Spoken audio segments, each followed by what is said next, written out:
جس نے لالچ کو شعار بنایا اس نے اپنے آپ کو حقیر کر دیا۔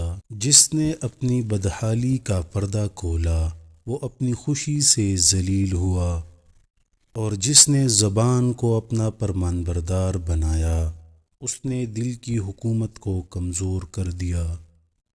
بخل عار ہے اور بزدلی عیب ہے، اور ناداری ذہین آدمی کو ایسا گونگا بنا دیتی ہے کہ وہ اپنی حجت پیش نہیں کر سکتا، اور مفلس آدمی اپنے شہر میں بھی پردیس ہوتا ہے۔ اور بے چارگی ایک آفت ہے، صبر شجاعت ہے، زہد دولت ہے، اور پرہیزگاری ڈال ہے۔ عاقل کا سینہ اس کے راز کا صندوق ہے، اور تازروئی یعنی زندہ دلی محبت کا پندہ ہے، بربادی غیبوں کا مدفن ہے۔ جو شخص اپنے آپ سے راضی رہتا ہے اس پر ناراض ہونے والے بڑھ جاتے ہیں۔ جب دنیا کسی کی طرف رخ کرتی ہے تو دوسروں کی خوبیاں اسے ادار دے دیتی ہے، اور جب اس سے پیٹھ پھیرتی ہے تو اس کی اپنی خوبیاں بھی اس سے چھین لیتی ہے۔ لوگوں سے ایسا میل جول رکھو کہ اگر تم مر جاؤ تو وہ تم پر روئے، اور اگر جیو تو تمہاری طرف مائل رہے۔ لوگوں میں سب سے بیچارہ وہ ہے جو اپنے لیے دوست حاصل نہ کر سکے، اور اس سے زیادہ بیچارہ وہ ہے جو بنے بنائے دوستوں کو کھو بیٹھے۔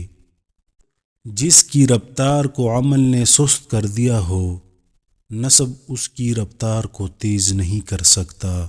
ترک آرزو سب سے بڑی دولت ہے۔ اللہ کی بارگاہ میں وہ بدی جو تمہیں رنجیدہ کر دے اس نیکی سے بہتر ہے جس پر تمہیں ناز ہو۔ بھوکے شریف اور سیر شکم کمینے کے جملہ سے خائف رہو۔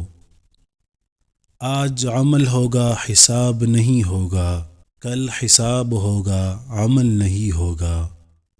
دوستوں کو کھو دینا ایک طرح کی غریب الوطنی ہے۔ جب عقل پختہ ہو جاتی ہے تو باتیں کم ہو جاتی ہے۔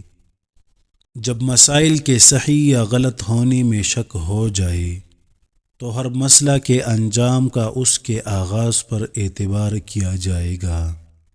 یقین رکھتے ہوئے سو رہنا اس نماز سے بہتر ہے جو شک کی حالت میں ادا کی جائے۔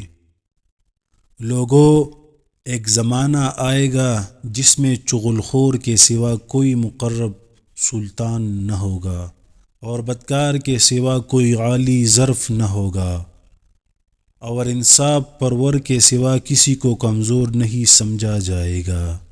اس زمانے میں لوگ زکوٰۃ کو تاوان سمجھیں گے اور صلہ رحمی کر کے احسان جتلائیں گے۔ عبادات اس لیے کریں گے کہ فضیلت میں دوسروں سے بالاتر سمجھی جائے۔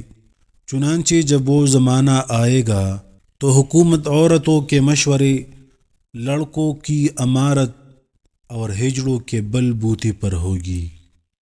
کوئی دولت عقل سے زیادہ منافع بخش نہیں، اور کوئی تنخواہ خود پسندی سے بڑھ کر وحشتناک نہیں۔ تدبیر جیسی کوئی عقل نہیں، اور پرہیزگاری جیسی کوئی شرافت نہیں۔ حسن خلق جیسا کوئی ہمنشیں نہیں، اور ادب جیسی کوئی میراث نہیں۔